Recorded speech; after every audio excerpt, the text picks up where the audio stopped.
Sedikit berkelakar kita sering bilang bahwa Bang Mun ini yang bikin Maradona ini nggak bisa jalan waktu itu. Gimana Bang Mun? Betul. Jadi kalau saya pikir sih di sepak bola itu butuh kebersamaan, ya. Nah, dari situlah butuhnya peran seseorang itu untuk bagaimana bisa menyatukan, ya, menyatukan pemain-pemain. Mempunyai melakukan keinginan yang sama di dalam lapangan. Itu saya pikir yang faktor yang saling penting di dalam sepak bola. Jadi faktor leadership itu penting. Iya, leadership. Ya, ujungnya adalah leadership.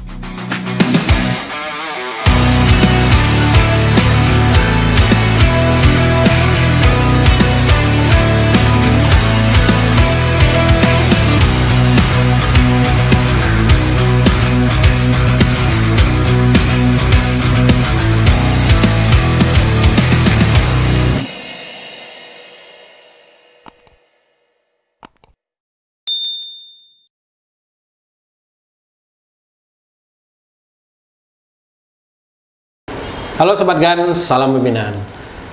Kali ini kita bertemu lagi dalam bincang-bincang kita. Kali ini saya ditemani oleh salah seorang mantan pemain timnas di era 80-an. Kita sekarang berbincang karena di pertengahan 2023 kita akan jadi tuan rumah ya Bang? Iya. Tuan rumah. Nah, saya perkenalkan dulu sebelum kita masuk ke tuan rumah Piala Dunia U20. Ini adalah Bang Mun dari Karya. Bagi Sobat GAN, bagi para pembina sepak bola mungkin sudah tidak asing lagi, karena beliau selain mantan pemain nasional juga instruktur pelatih dari D, C, B sampai A ya, Bang Mun. Nah, berkaitan dengan Bang Mun dari, dengan saya sampaikan tadi bahwa di pertengahan tahun 2023 ini kita akan jadi tuan rumah Piala Dunia U20 di Indonesia. Tahun 79 Indonesia pernah pertama kali tampil di Piala Dunia U20 di Jepang. Di Jepang waktu itu. Dan Bang Mun ini salah seorang yang waktu itu Sobat GAN ketahui adalah mengawal Maradona. Nanti kita ceritakan. Selamat siang Bang Mun. Selamat siang Pak Eno. Gimana kabarnya, sehat? Alhamdulillah sehat.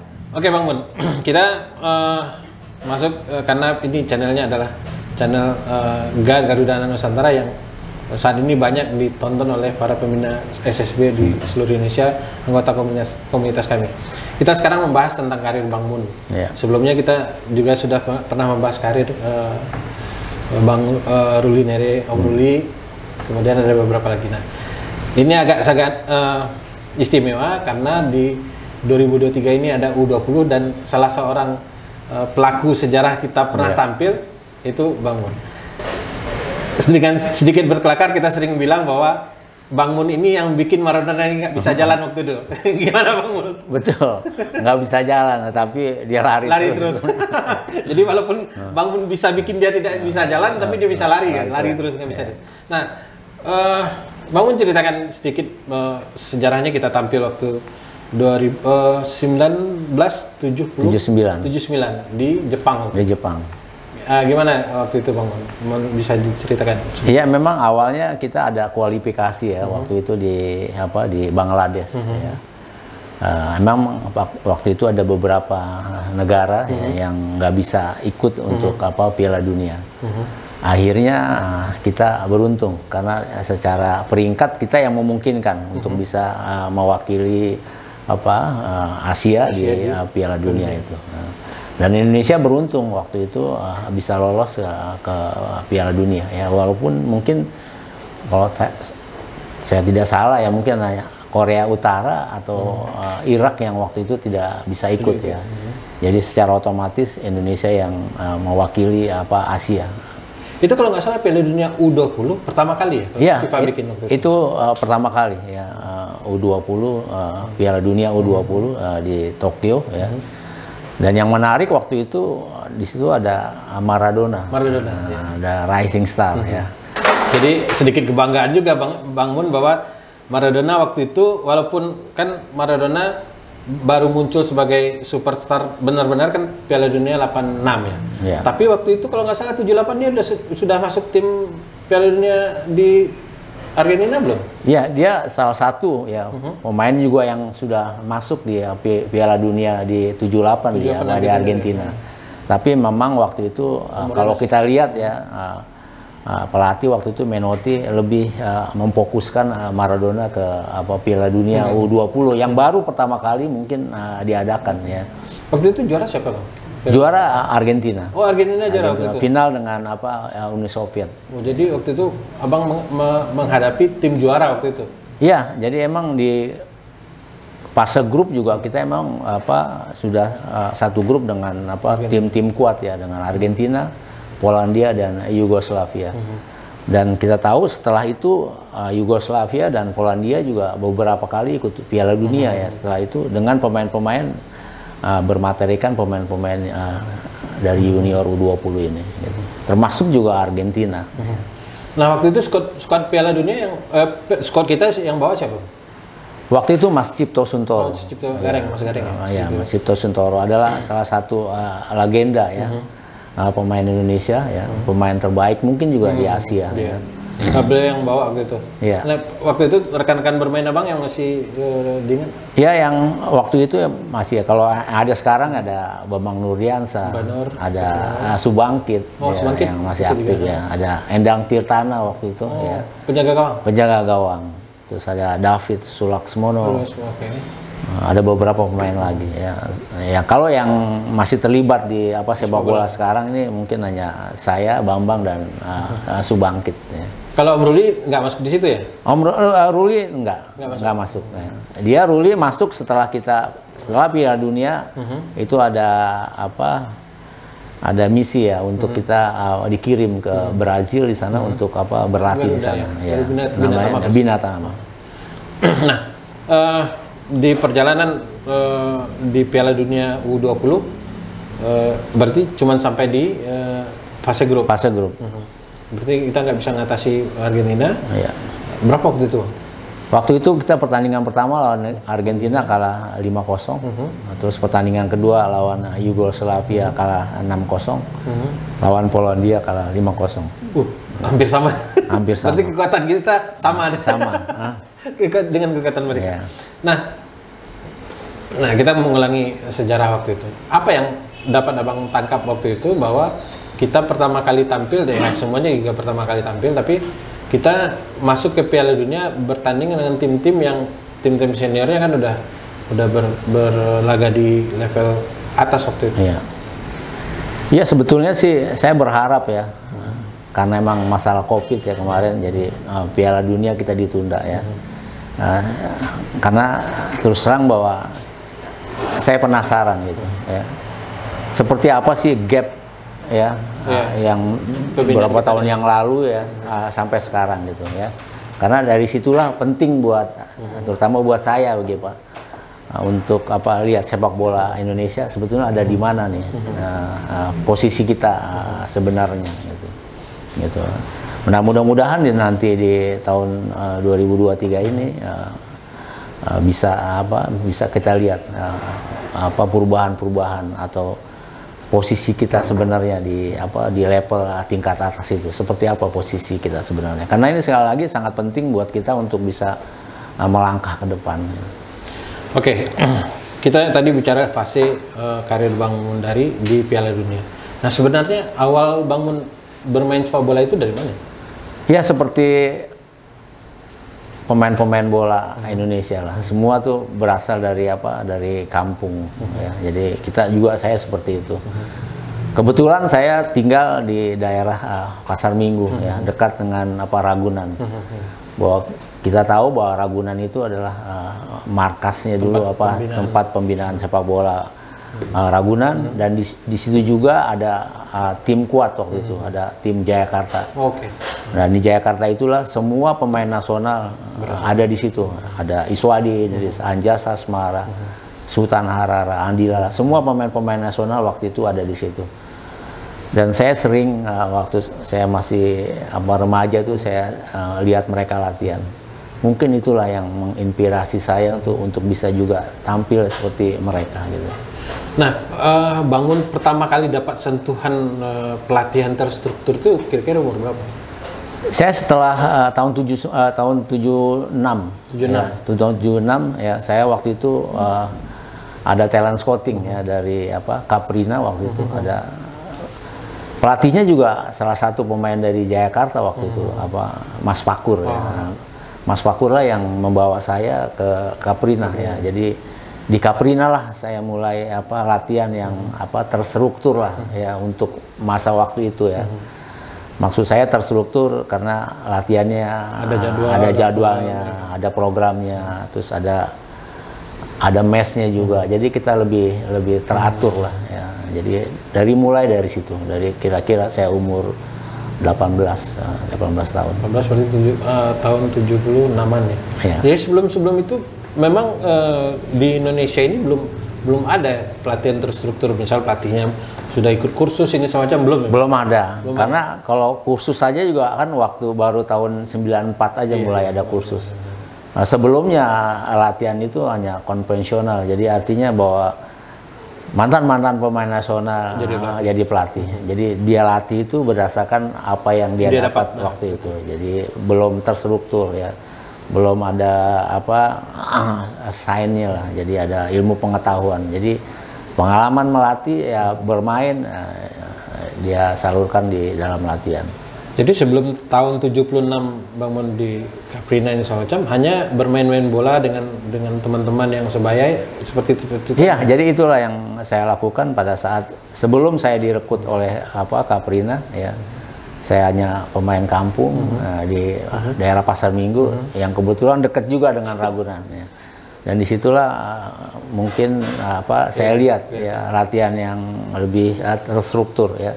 Karena waktu itu Jayakarta dilatih juga oleh salah satu pelatih dunia ya mungkin Will Culver.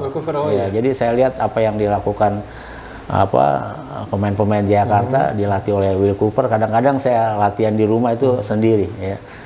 Nah, waktu itu yang dikenalkan kalau dilihat dari sekarang itu namanya ball feeling, ball mastery. Ya. Jadi banyak melakukan ball mastery, ball feeling, latihan shielding dan latihan venting, dan itu yang banyak dilakukan waktu itu.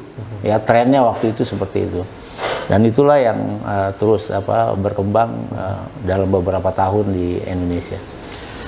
Nah, kita nanti akan bahas di sesi di video berikutnya tentang saya menarik. Bang Mun baru merasakan pelatihan sepak bola terstruktur tuh baru tahun 76, udah usia-usia di atas 17. Sementara sebelum itu cuma latihan kampung dan latihan biasa aja, tapi bisa jadi pemain nasional dan bisa bertahan lama. Dibandingkan dengan sekarang, anak-anak dari umur 7 tahun, 8 tahun sudah dilatih oleh pelatih yang konon dan sudah berlisensi. Hasilnya kita di mana? Itu nanti dibahas di bagian lain. Nah, saya mau masuk ke ini. Setelah Piala Dunia, kan kalau nggak salah setelah 79 itu Galatama mulai nih. Iya. Nah, itu Bang Mun ada di mana setelah itu? Jadi sebelumnya sebetulnya sebelum Piala Dunia dimulai itu Galatama sudah mulai. Sudah ada, oke. Karena waktu itu pemain-pemain Piala Dunia Indonesia yang waktu itu ikut ke Jepang adalah mayoritas adalah pemain-pemain Galatama. Okay. Ya, jadi pemain-pemain yang usianya masih di bawah 20 tahun yang bermain di Galatama itulah pemain-pemain. Jadi agak sedikit berbeda dengan sekarang ya. Jadi pemain-pemainnya waktu itu memang sudah sedikit lebih berpengalaman di kompetisi. Karena hampir semua pemain-pemain yang direkrut waktu itu adalah pemain-pemain inti di dalam timnya masing-masing. Nah, setelah waktu abang ke Piala Dunia ke Jepang itu sedang bermain di mana itu? Di Jakautama Lampung. Oh, Jakautama Lampung. Itu di rombongan-rombongan Galatama pertama ya, ada Jakautama. Iya, itu saya masih ingat sekali waktu itu gabungan, kalau itu dilatih oleh Yakub Syahsaleh, ya, itu juga salah satu legenda Indonesia. Dan juga ada beberapa pemain dari Surabaya, dari Ashabab waktu itu, ada Subangkit, ada Sucipto, ada M. Asik. Jadi banyak pemain-pemain Surabaya digabungkan dengan pemain-pemain dari Jakarta. M. Asik kiper ya? Iya, kiper. Nah, kemudian dari Jakautama pindah ke Yanita Utama Bogor. Iya. Itu tim itu semuanya pindah? Hampir semua, seluruhnya timnya pindah. Itu kira-kira tahun berapa? Kalau nggak salah itu tahun 83. 83 ya? Iya. Jadi dari Dari Jaka Utama 79 Ya. sampai 83 ke Yanita Utama. Ke Yanita Utama. Nah, di Yanita siapa waktu itu yang pegang? Itu paduan duet antara Abdul Qadir dan Abdul Qadir dan Yakub Syahsal. Oh, ya. Kancil ya? Iya, Kancil. Kancil. Tetapi sebelum kita ke Yanita, Jaka Utama itu pernah menjuarai PON. Oh, tahun 81. Tahun 81 di Jakarta. Ya, waktu itu saya masih ingat final dengan dengan Sumatera Utara. Ya, Sumatera Utara adu penalti. Setelah itu bubar ya, dan pindah ke Bogor. Ke Bogor, Yanita Utama. Itu berapa tahun itu Yanita Utama? Di Yanita Utama itu 3 tahun kalau nggak salah ya. Tahun pertama kita belum bisa berprestasi, tahun kedua dan tahun ketiga sudah menjuarai berturut-turut. Di awal-awal Galatama itu abang berada di tim yang juara, ya Jaka Utama pernah juara, nggak salah. Iya. Kemudian Yanita Utama juara 2 kali. Iya. Nah, itu di Bogor setelah itu Yanita Utama yang punya siapa? Pitoyo Haryanto. Setelah itu nggak main di bola lagi? Nggak main bola lagi. Iya. Nah, waktu di sana siapa aja rekan-rekan? Semuanya masuk dari Jaka Utama? Ya, disitulah di Yanita Utama itulah bergabung Bambang Nuryansa. Sebelumnya benar di mana? Bambang di Arseto. Oh, sempat di Arseto ya? Ya, di Arseto, lama di Arseto. Terus ada Heri Kiswanto, ada Rudy William Kelces, ada Joko Malis, dan ada beberapa Eli Idris. Ya, jadi ya Asik juga. Jadi pemain-pemain itulah yang menjadi tulang punggung kita di Yanita Utama. Gitu. Kita yang gunjingin Bang Banur dulu. Jadi Bang Banur itu, Bambang Nuryansyah dari Arseto ke Yanita Utama ketika Arseto ngambil Ricky Yaakob. Kalau nggak salah. Mungkin juga seperti itu. Tapi karena perseteruan orang dua ini selalu kita catat ya. Iya, yang saya ingat waktu itu dia pindah gabung ke Yanita Utama. Tapi mungkin juga waktu itu emang di situ ada Ricky Yaakob. Saya masih ingat waktu itu tentang Ricky Yaakob ya. Jadi waktu itu saya udah pemain nasional. Ini Ricky Yaakob baru main Suratin. Suratin di final waktu itu dengan Ternate. Saya diajak sama Bung Yakub Syahsale untuk nonton final ya. Saya berpikiran waktu itu Bung Yakub ajak saya untuk melihat Ternate, ya Maluku, ya. Tapi tiba-tiba di Senayan pada saat pertandingan final itu, Bung Yakub bicara ke saya, Mun nanti akan lahir bintang pemain striker bagus ini. Itu ya, kamu lihat Ricky Yaakob itu, ya. Dan ternyata memang apa yang dibicarakan Bung Yakub itu menjadi kenyataan bahwa lahir pemain hebat di Indonesia dari Yaakob. Final Suratin itu. Iya, final Suratin. Tapi masuknya malah ke Arseto, bukan ke Yanita. Bukan, ya malah masuknya ke Arseto. Itu yang membuat mungkin Bambang pindah ke Yanita.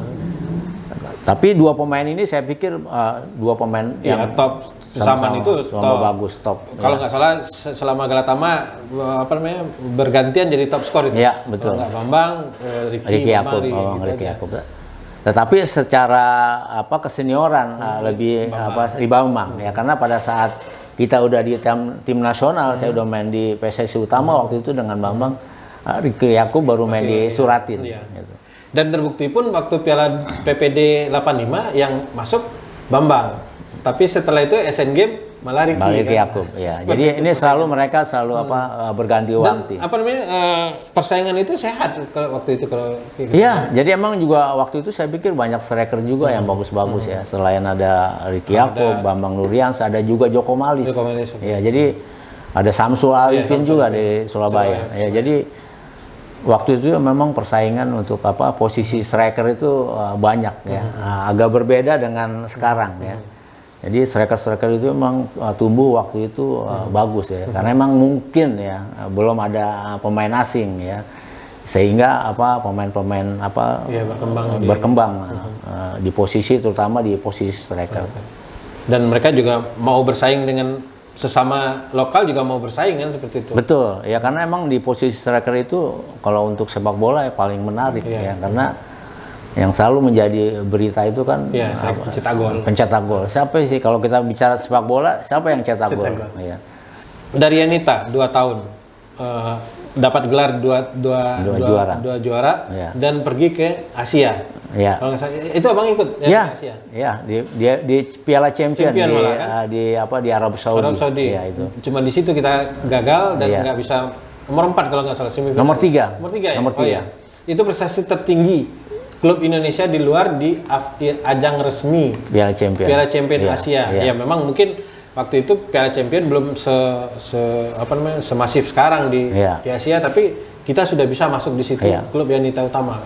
Tapi kalau kita lihat waktu itu grupnya juga kita ada Daewoo. Daewoo itu adalah pemain-pemain Korea yang ada di Piala Dunia juga. Ya, begitu juga Arab Saudi. Al-Ahli.